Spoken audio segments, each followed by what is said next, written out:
This week, we're not only talking about big updates for Elden Ring Nightreign and Enshrouded, but also new games that blend ARPG and creature collection, a new farming sim for Stardew fans, and much more.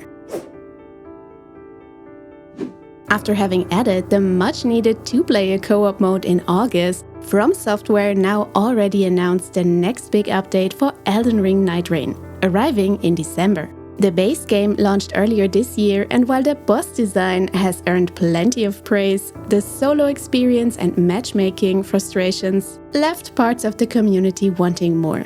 With the new DLC titled The Forsaken Hollows, the game now aims to broaden the current loops rather than overhaul them. Two new Nightfarers join the roster, the Scholar and the Undertaker.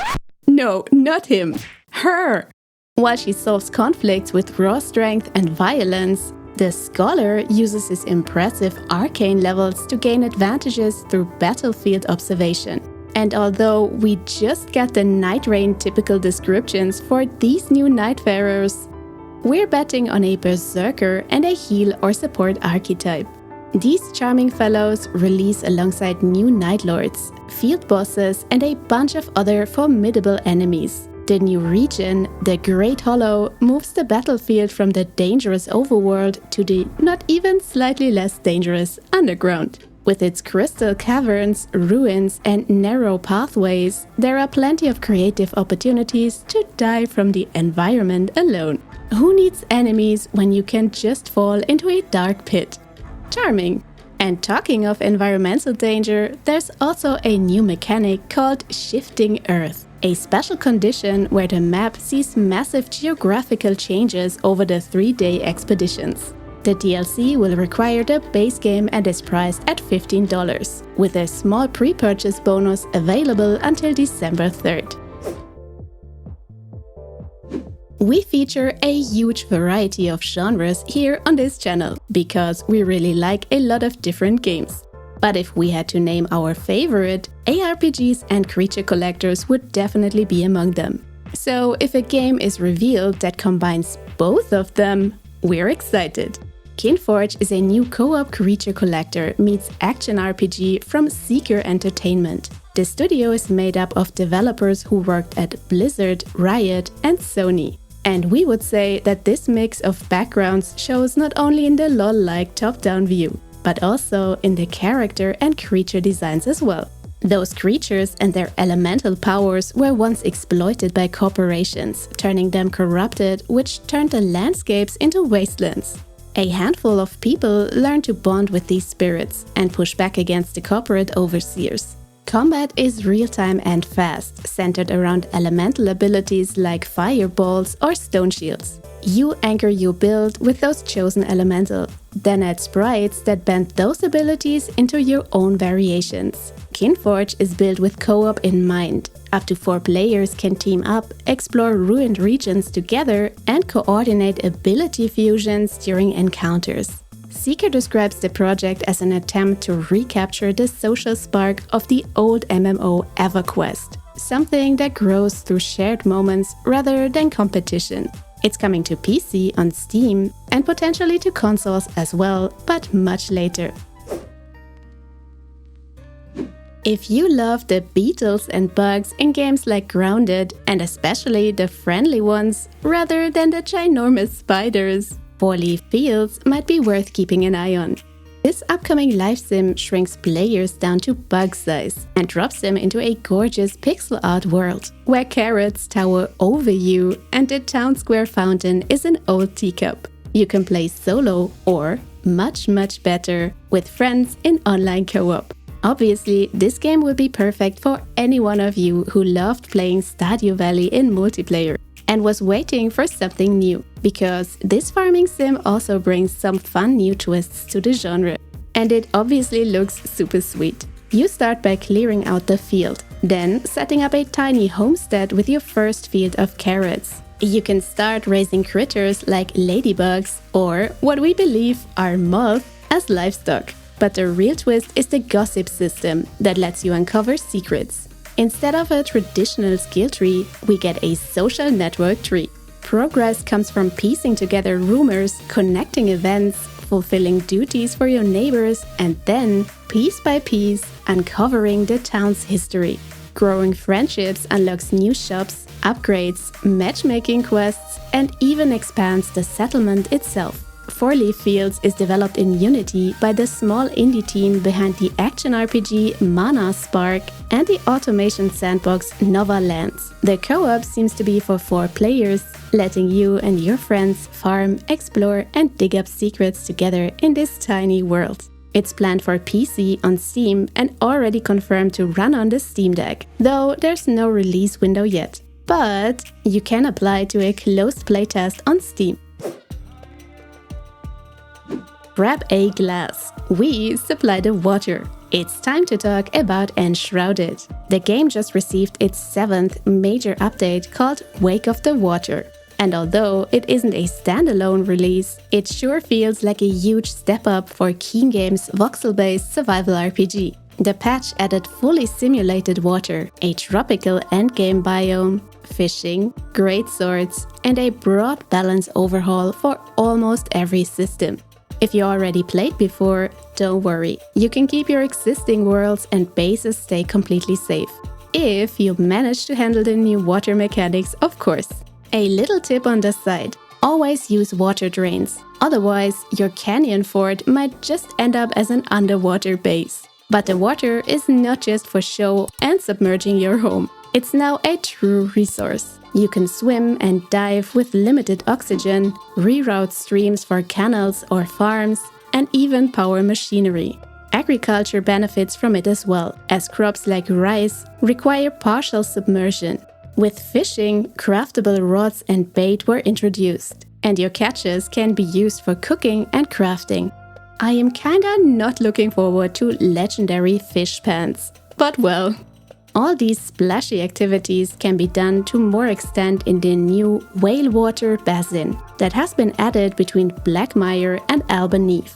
It serves as a lush level 35+ location and is home to the new amphibious faction, the Druk. Level 35+?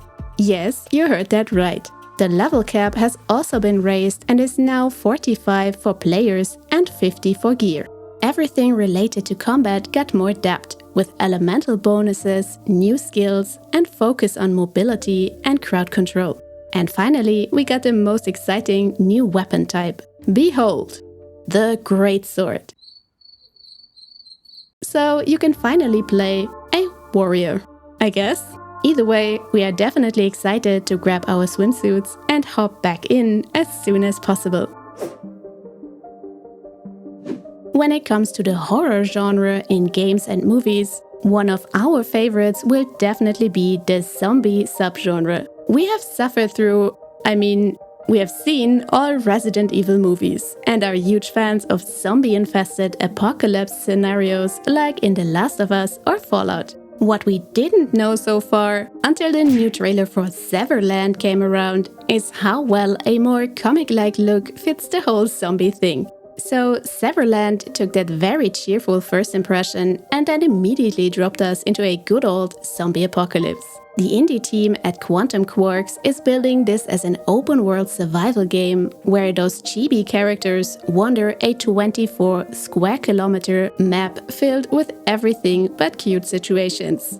Although, let me correct myself here, everything actually is kinda cute. The world falls apart during a mysterious red rain that mutates almost all life into zombies, and you enter the chaos right as it begins. Water is still running, neighbors are transforming, and the streets are suddenly very quiet. No, it's not 2020 again. To survive, you break open vending machines, raid kitchens, and definitely stay out of the rain. And if you get bitten, the run doesn't end. You turn into a zombie and simply keep going, now on the other side of the conflict. At this point, we were sold on Zeverland. Crafting is pretty open and lets players fuse everyday junk into improvised tools and weapons. I especially enjoyed the idea of mounting a curling iron on a stick to burn zombies. building ranges from small farms and mobile bases to community projects that can reshape and rebuild the entire world, leading to endings like curing the infection or constructing a rocket to get off the planet. And yes, there are other players. You can collaborate with your friends and even other strangers. Or you decide there are too many mouths to feed and try to sabotage. We don't know much about the server structure or sizes for now, so it could be that your world can be private, or maybe it will be more like an open MMO. Zeverland is currently in pre-alpha, with the first closed tech test starting on November 14th for a few hundred testers under strict NDA. So it will probably not be out before sometime next year. You probably know Behavior Interactive from games like Dead by Daylight, but you most certainly don't know Hey Near Studio, a small indie team that started out with just 2 devs. That said, when the former believes in the latter to create a great game, we can't help but get very curious, especially when they are promising multiplayer. Blight Survival is a PvE action horror roguelite set in an alternate 14th century Europe, where a deadly fungal plague transforms humans into monsters. Players take on the role of Rhythens, cursed survivors that scavenge the land for resources, searching for the source of the blight. The game leans into grounded historical horror that relies on tension rather than cheap jump scares. You will launch procedurally influenced missions from a hub camp. But instead of the usual roguelite playstyle where you push forward until you fail, this game leans more into extraction gameplay. Risk versus reward is part of every run. Advance deeper for rarer loot or extract early to survive. The core campaign is expected to run around 25 hours, with endless endgame content. There are no classes, just deep customization and persistent roguelite progression, with a weighty, skill-based combat system similar to Dark Souls or Mount & Blade. Blight Survival supports solo play or online co-op for up to 4 players, with drop-in, drop-out and shared progression through the hub. It is being developed in Unreal Engine 5, and a first playtest is expected in early 2026. There is no final release date yet, but if you always wanted a mix of Nightreign, A Plague Tale and The Last of Us, this one is definitely something to keep an eye out. After the super successful launch of Arc Raiders 2 weeks ago, the team over at Embark Studios have heard our cries, and those of the community, for better 2-player queuing. If you haven't joined us on the top side yet, up until this patch, you could always queue as a duo, but you obviously risk being matched with lots of 3-player teams. A big disadvantage. Now, the system will prioritize setting you up against other duos, if possible. Also, the first big community event has started. In Northline, all players work together in donating material to reopen the tunnels onto the new map called Stella Montis. This patch also solved the very annoying desync that caused issues like taking damage even after taking cover, which is great for PvP and PvE alike. This won't stop us from getting downed, but hey, that's extraction games for you. And it's still a ton of fun. Although Hoyo vs. Action RPG Sendless Zone Zero makes a huge deal out of drinking coffee together was never an option, let alone any other co-op activities. Which is a shame, because you could never really show off your favorite waifu that you paid for with blood, sweat and tears. Or dollars, depending on your playstyle. Well, that's about to change.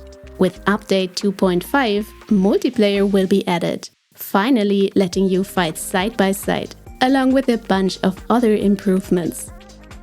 With Kingmakers, the highly anticipated and heavily wishlisted medieval sandbox game being delayed for the 3rd or 4th time, it is by no means a surprise that another team comes forth with the concept of knights with machine guns. Because clearly, that's what everyone wants to play. Canyons is a looter shooter for up to 4 players in a world filled with zombies, loot, and different vehicles to mow through the hordes. The indie devs behind this also made Breath Edge, a single-player space survival game that features an immortal chicken. What happens if you try to roast an immortal chicken? Everyone's other favorite genre, vampires, has finally found its way into the turn-based 4X strategy RPG Age of Wonders 4. The Thrones of Blood DLC is now available, bringing elder vampires as a playable race. They can plaster the map with very elegant gothic castles, rivers of blood, and roses. The game supports various multiplayer modes for 2 to 8 players, including cross-platform, async turns, and hot seat modes. And conveniently enough, you can try out the base game for free this weekend on Steam. And if you liked it, there's even a sale going on right now. And finally, we have Songs of Silence free to keep on the Epic Game Store this week. It's a story-driven 4X strategy game where you literally battle against the encroaching silence in a fantasy world. But unlike your typical 4X game, Songs of Silence emphasizes quick sessions completable in one evening. And also, unlike its name, the game also has a very atmospheric soundtrack by Hitoshi Sakimoto. Opposites attract. But that's all for this week. We hope you enjoyed this episode. And if you made it all the way to the end here, we wish you a ton of fun in co-op with your favorite people. And thank you so much for watching and supporting us. We'll see you again in the next one.